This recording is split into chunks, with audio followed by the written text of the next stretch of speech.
This is Design Rules. Now, I know you lot are getting very, very good at finding your own style, finding your own taste, making the room that expresses you. This programme is not about any of that. It's not about style, it's not about taste, and it's definitely not about makeover. It is about some of the basic fundamental rules you can apply to a room to make it work. So, in the coming weeks, we'll be looking at the first principles of design.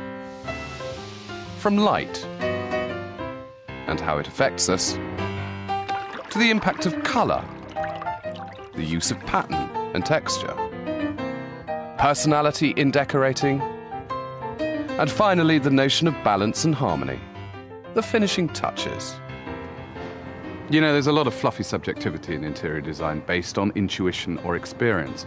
Design Rules isn't about that. It's about getting underneath the skin, judging it, evaluating it, seeing whether there is one theory that can be applied to make a room feel better, a design rule.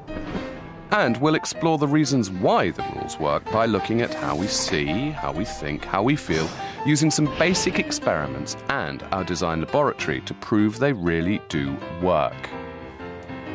Just in case you don't believe me, that is.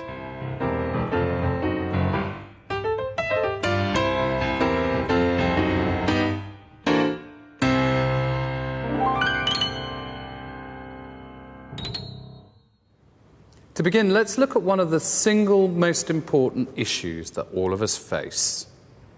Space. The ultimate luxury, the height of conspicuous consumption. Our perception of interior space is defined by columns, beams, floors, walls and ceilings. A huge space like this is a deliberately impressive statement and designed to add value to the flats beyond, all double volume. Remember, height always adds to an impression of space. In fact, when you think about it, nothing shows off your wealth better than an excessive acreage of, well, air. And it's the one reason that we all give for moving house, from 3-bedroom to 4-bedroom, 1-bathroom to 2-bathroom. The quest for space is what compels us to grasp at constantly higher and higher rungs on the property ladder. Only one problem, though. The brutal reality that most of us don't live in big spaces and never will.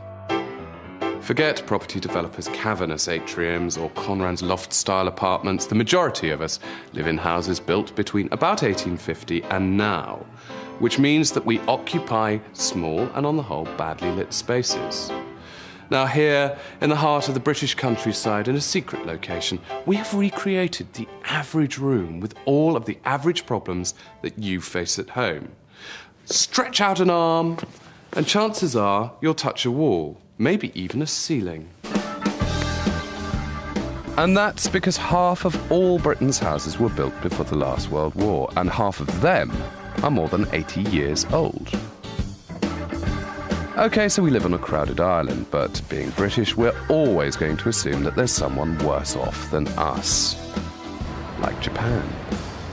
But surprisingly, because the Japanese constantly rebuild, the average area of a house is an indulgently luxurious 140 square metres.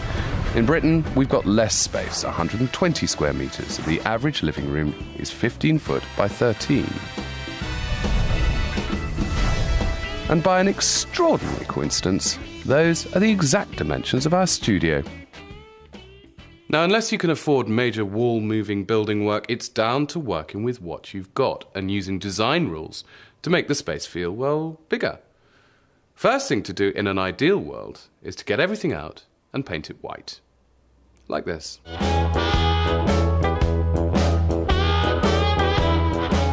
One of the first rules of space is that clutter, too much of everything, makes a room seem or feel smaller.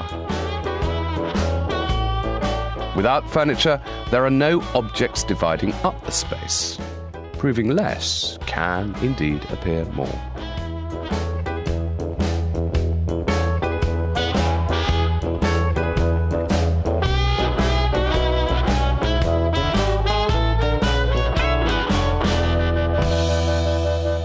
See, it works instantly, and that's because your eye finds it very difficult to focus on and then find corners in a blank white box.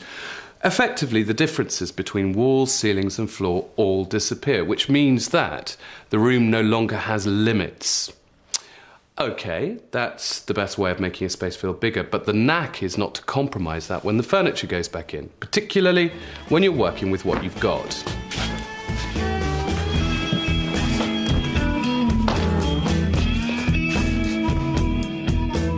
And this is what we've got to work with. It's a typical 1990s house.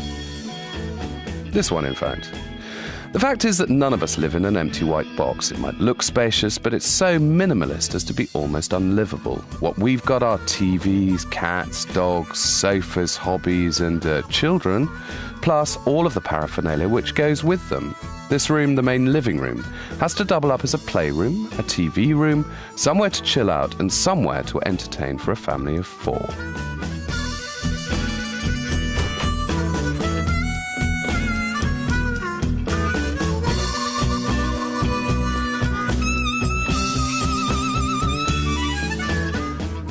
I don't know about you, but I get a tremendous feeling of conflict and almost combat in this room, which I think a lot of us will recognise. I mean, a lot of us are going to recognise this room anyway. We live in it, or we know people that live in it.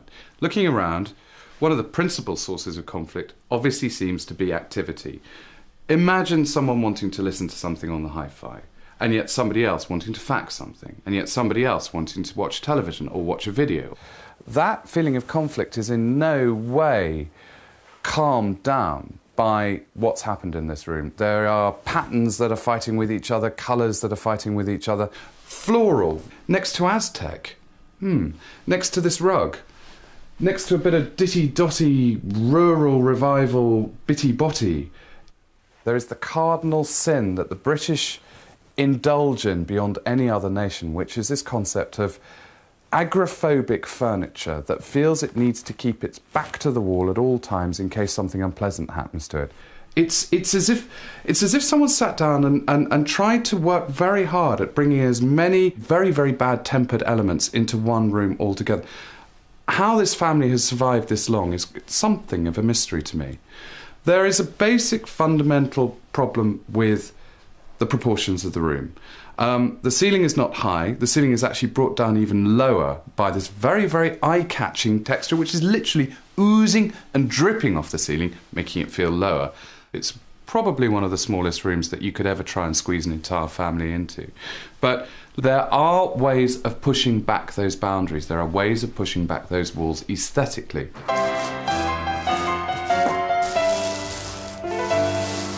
Keep watching. It's going to be fab.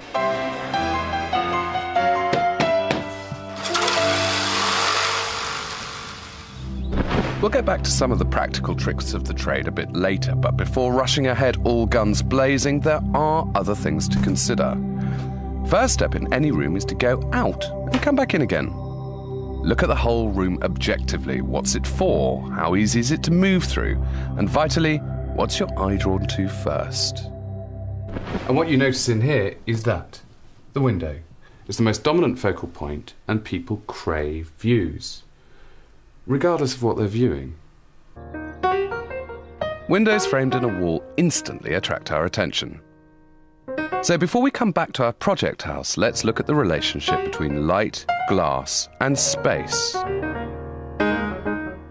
Effectively, windows and glass establish contact with our surroundings, and views will act to expand or stretch rooms.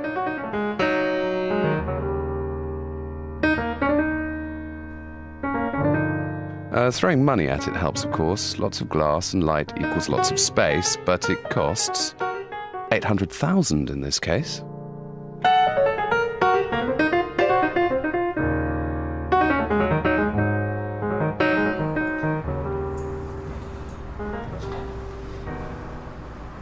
Looking at a swanky-danky penthouse like this makes you realise that these days the biggest luxury is a view, is glass, is light. Historically, nothing's changed. The Romans would only use glass in their highest status buildings. In fact, glass was such a status symbol that the Georgians taxed it. In the 20th century, there was a real shift in attitudes to glass and light. Instead of screening windows with drapes or nets like the Victorians, people wanted light pouring in because they thought it was good for their health. And they were right. Light not only makes a space feel good, it does you good too, hence more and more and more glass. Even when it's grey outside. And these days, it means both things, health and wealth. Which is why I think we're so passionately interested in large quantities of glass. And sitting here, surrounded by all of these windows, bathed in the light, it's easy to see a very unashamed, unabashed appreciation of space. Wherever you look, one can see at least 70, if not 80% of the ground plan of the building, plus large tracts of the garden outside. It all looks fantastically now, but it was actually built in 1968 by architect Richard Rogers, and this glass house in suburban Wimbledon was one of the first of its kind. A radical take on open-plan living with only sliding screens to separate the rooms. It was actually designed to be mass-produced by the thousand, but oddly it wasn't, which perhaps shows the great British public weren't really ready for quite such exposure to both space and the neighbours. I think now we're less impressed by this kind of living. We're a lot more realistic about what this kind of living actually means.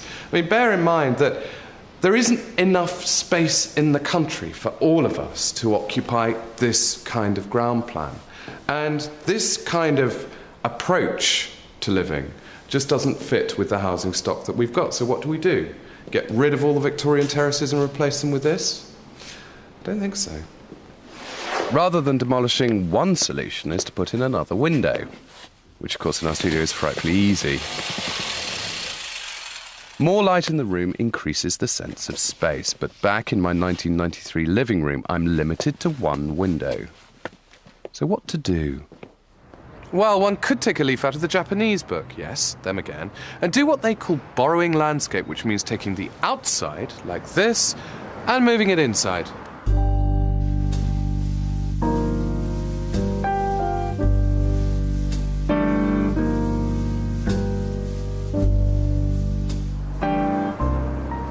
Okay, so few of us have got gardens the size of small English counties, but even a small garden like this has potential. Placing an object, an eye-catching object, just the other side of the window will draw your eye out and extend the view. Think of it as a cheap extension. Where's the digging bloke?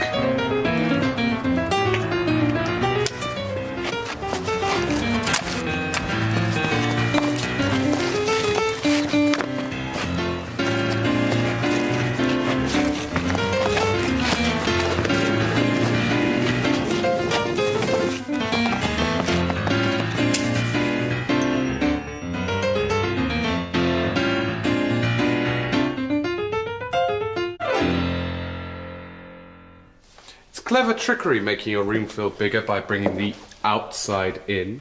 But even the cleverest tricks are useless if two of the most fundamental design rules aren't right. Perception and proportion, meaning how we see the space and how much of that space we take up. The ancient Greeks were very clever. They used as their most basic architectural measuring tool the perfect human body. That'll be me then. Leonardo da Vinci's Vitruvian Man is an expression of a formula called the Golden Ratio, which seeks to section out the human body in ideal proportions. It's a formula which can be used for all sorts of architectural uses too. If the scale is wrong, it can feel cramped. And even for those with too much space, how luxurious, there can be problems too. We set up spy cameras in a large warehouse-style loft apartment and watched the owner for one full evening. It was fascinating. A room can be both too large and too small. If a room's too small, we feel closed in like a cell. If a room is too large, I think we feel vulnerable. I think it may be something to do with not wanting someone to come up behind us. So, for example, in restaurants, people prefer the seats with the backs against the wall, and they want to look out onto the restaurant. And I think if we're in a very big space, we usually spend most of our time in the middle of the space, where someone can come from behind, where we can't see them, and I think that makes us feel a little bit vulnerable. For big spaces, something most of us don't have to worry about, the solution is to screen off sections of the room or else seek refuge in somewhere smaller, which feels safer.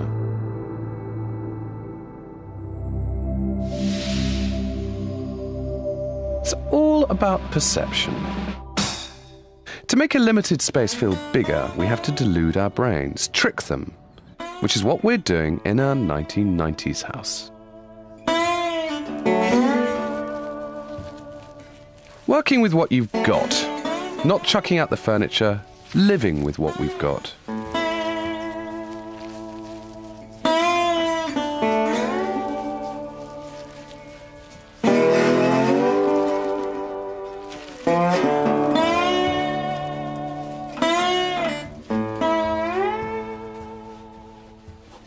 Then there's the ceiling and the walls. Now remember, in here the ceiling used to be extravagantly textured, which caught your eye the whole time and brought the ceiling down.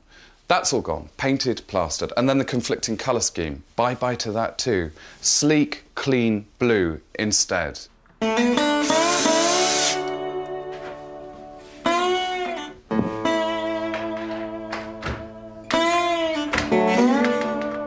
No one can make a room physically bigger, but by using the right kind of colours and making the right kind of architectural choices, you can make a space, even a small space like this one, feel larger. Remember that idea I had earlier, nabbing a little bit of front garden for use in the living room? The same kind of aggressively expansionist approach can be used inside as well.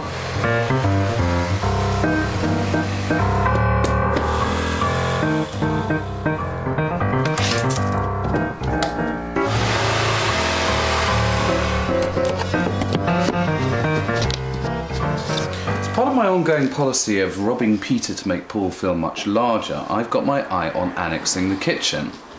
The double glazed doors do a very good job at allowing you to see into the kitchen from the living room at all times, so it seems quite straightforward to use the same light oak flooring throughout, but it gets even more clever than that.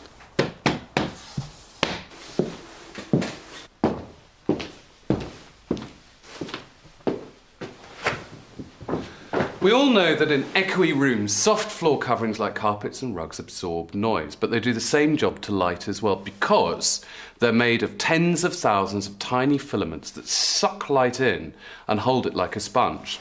Look, watch this.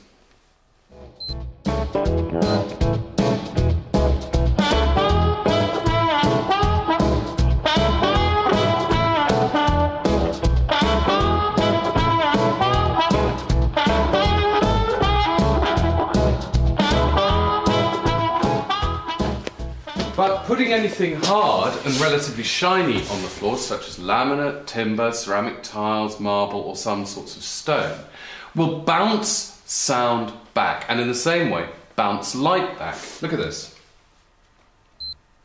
130, that's over double the light reading we got off carpet. That maximises the light and maximises the feeling of space. Cleverly, the direction of the flooring can also have an impact. Diagonal lines like these increase the feeling of width, see, whilst vertical lines accentuate the length and depth. There you go. It all boils down to perception, how we see things. I mean, obviously, we occupy a three-dimensional world, but our eyes, bless them, only ever send us flat, two-dimensional images. We rely on our brains to fill in all the gaps with the information that we've learned since childhood about size, shape, and distance! You see, the thing is, we're not actually born with an understanding of space. The brain has to work it out by touch and feel. Experiments show this process starts from the age of 4 months and has to continue for, well, years. To us, the world is three-dimensional. And it's very hard to realize is that being able to see the world in 3 dimensions requires a huge leap of processing, almost of imagination. So light coming into the eye is reflected onto the retina. And the retina is a flat screen. It's like a television screen. It doesn't have 3 dimensions on the retina. What we have to do is calculate the 3-dimensionalism of the world from that. And so we use stereopsis, the fact that each eye is seeing a slightly different image. But we don't rely on stereopsis as much as many people think we do. And that's because we use a whole raft of other cues as well. There's perspective, texture. Objects that are further away have lower contrast, they're paler, they're the colour of the sky. This means that we can actually fool the visual system by manipulating the cues.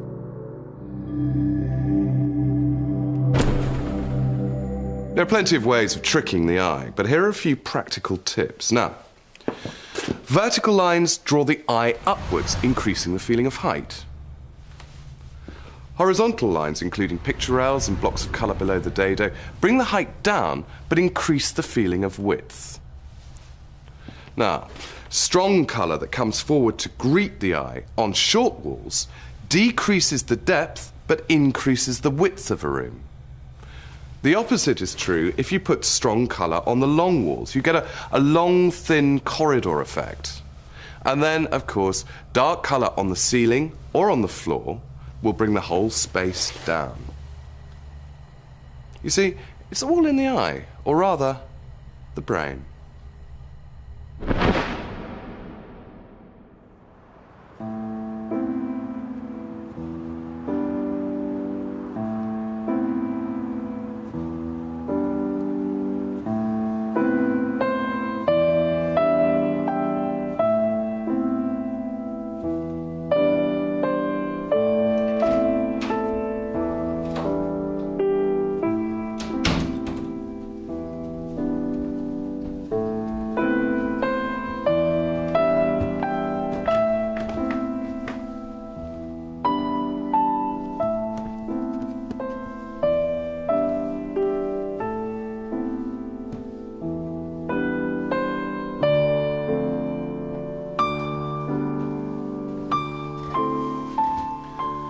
To squeeze the maximum visual impact from a space, I think you always have to understand how the space is going to be used. And here, in a stairwell, you're going to get a lot of long, tall, thin verticals. So what a clever designer like Charles Rennie Mackintosh did, and he was a master at space games, was to balance the verticals by a heavy, broad band of dark timber. But that band of timber does something else. It heightens the theatricality of coming up the stairs. You're literally coming from the dark timber panelling up into the light plaster finish, from the darkness to the light. So half of interior decorating is illusions. One half is actually knocking down your house, building an archway, making the room bigger. The other half is faking it. Rather than sticking a mirror over a fireplace like everybody else does, why not do this? Mirrors used almost like windows, reflecting corners and vistas of the room, and therefore making the whole space feel bigger.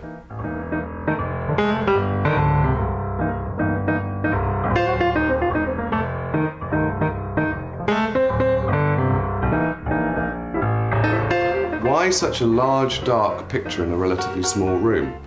Think of it as an eye magnet. Imagine your eye is being drawn to it, compelled to it. You're focusing on the picture rather than noticing how low the ceiling is or where the corners of the wall are. Instantly, the wall becomes a fuzzy blur. And if the wall becomes a fuzzy blur, it feels larger. And if the wall feels larger, the room feels larger. Optical illusions can fool our eyes and our brains, but our bodies are three-dimensional. If there's too much furniture in a small room, then we're going to bump into it. The rule of furniture and space is to move it away from the walls. This shows up more floor space, stops you looking at the corners, and makes the room seem bigger. And then finally, body space. There are even rules about this. We have a certain distance where we like looking at people. For one thing, there's a personal space thing. We don't like people too close. We like them at a certain distance. That distance varies according to cultures, but it's about a meter. And probably the reason it's a meter is that a meter is the distance where you can look someone in the eye and read the expressions on their faces without having to move your eyes. So if you're too far away from someone, you can't really see their expression. It's too far away. If you're too close to someone, you have to flick between their eyes and their mouth. Armed with closed-circuit television cameras at a party, let's see if we can prove this rule. As this experiment shows, no three people will ever sit together on a three-seater sofa, just as 8 people will feel uneasy at a table designed to seat 6, so that is something so to bear in mind when cluttering up your room with large sofas. Not only will the space look cramped, but you'll feel cramped too.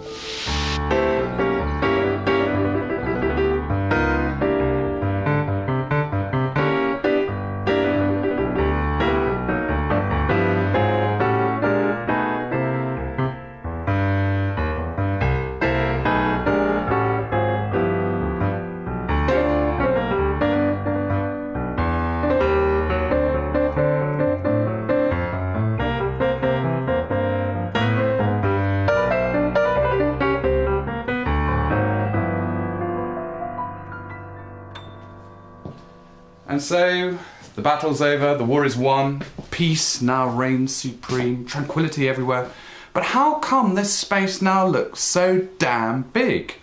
Straightforward, practical solutions always help. Storage, storage, storage. And instead of an incredibly bulky 2-seater sofa, flexible seating with